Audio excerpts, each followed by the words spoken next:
அல்லேலூயா. கர்த்தரது நாமத்துக்கு மகிமை உண்டாவதாக. இயேசு கிறிஸ்து நாமத்தினாலே தேவனுக்கு பிரியமானவர்களே, உங்களை ஆசீர்வதித்து ஜெபிக்கிறேன். அல்லேலூயா. இன்றைய நிலைமை பார்க்கும்பொழுது அநேகரை நான் கேள்விப்பட்டிருக்கிறேன். விழுந்ததான ஒரு நிலைமை. விழுந்து போய்விட்டோம்.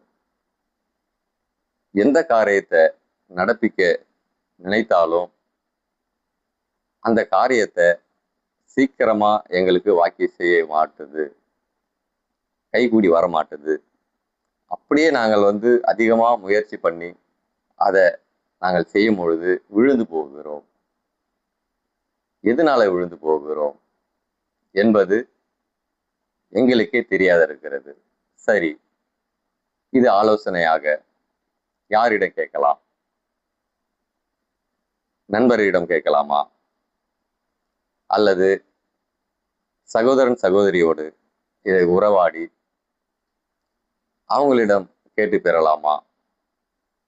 அல்லது தாய் தகப்பனது உபதேசத்தை கேட்கலாமா? அந்த ஆலோசனை நல்லா இருக்குமா? இப்படி நீங்க கேட்கறதுனால அது நல்லது, ஆமா. ஆனாலும் அது ஒரு ஆறுதலா இருக்குமே ஒழிய அதுல ஒரு தீர்வு இருக்காது. அப்புறம் நான் என்ன செய்வது? எப்படி நான் தீர்வை காண்பது? எப்படி நான் எழுந்திருக்கிறது? அல்லேலூயா. நம்ம வேதத்தை தான் போய் தேடணும்.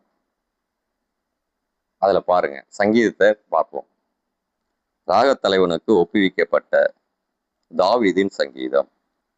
தாவீதுக்கு விழுந்த ஒரு நிலைமை. அவர் அந்த அனுபவத்தில் எழுதுகிறார். வாசிப்போம். சங்கீதம் 20:7. சிலர் ரதங்களை குறித்து, சிலர் குதிரைகளை குறித்து மேன்மை பாராட்டினார்கள். இதுதான் விஷயம். நீங்க உங்களுக்குள்ளே ஒரு மேன்மை பாராட்டுதல், இந்த மேன்மை பாராட்டுதல் தான் உங்களுக்கு விழுந்து போகிற ஒரு நிலைமை. பாருங்க, 8.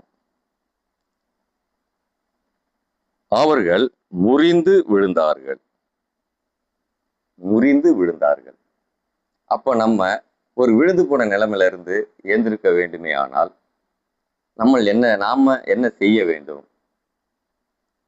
அதே பாருங்க, 7.